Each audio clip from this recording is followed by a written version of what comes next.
pop quiz, what do these two images have in common? Here you have Lafayette's gravesite in France, and here you have Lafayette in 1824, long after the Revolution, helping lay the cornerstone for the Bunker Hill Monument. If you guessed it's the same soil, you're correct. I'm PhD Rachel, and let's talk Lafayette. Lafayette is very young at only age 19 when he joins the Continental Army. He helps organize an orderly retreat at Brandywine Creek, and then of course he is there during that terrible winter where the Continental Army really becomes a more professional, disciplined force at Valley Forge. After that, he helps keep Washington in power, and he keeps the Battle of Monmouth from being a complete and utter disaster. And then once there's an actual alliance between France and the United States, he goes back to France to ask for military aid and comes back with ships and money and 6,000 troops, though they won't be under his command. He does have command of troops at Yorktown who help encircle the British, guaranteeing their defeat.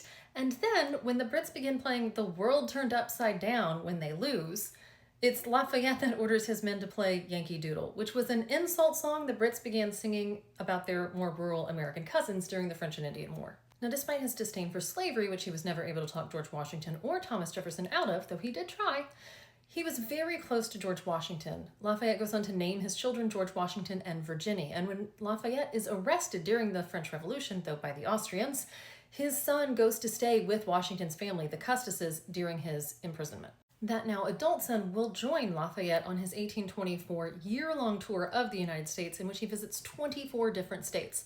Now, if you paid attention in first half U.S. history, you might catch that 1824, this is in the midst of the Transportation Revolution, where we are getting a lot more infrastructure allowing travel between the states, and that's what Lafayette is taking advantage of here. It's during this 1824 tour that Lafayette lays the cornerstone at what will be the Battle of Bunker Hill Monument, though I love this depiction. I have no idea how accurate this is, of Lafayette just like pointing which way the laborers should, do the heavy lifting and put the thing. But that's not all he had them do, because while he's there to lay the cornerstone in this monument, he also collects soil and takes it all the way back to France. And this wonderful article by Alison Meyer tells us a little bit more about Picpus Cemetery, where he's buried. Lafayette's sister-in-law and mother-in-law were both killed in the French Revolution and put in a mass grave behind this wall. After the Terror, Lafayette's wife helps designate this cemetery site and build a chapel there, and eventually it's where she and Lafayette will both be buried.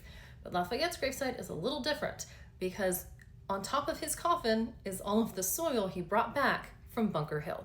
Lafayette's son, George Washington Lafayette, complied with his wish, spreading the American soil over his interred remains, filling his grave.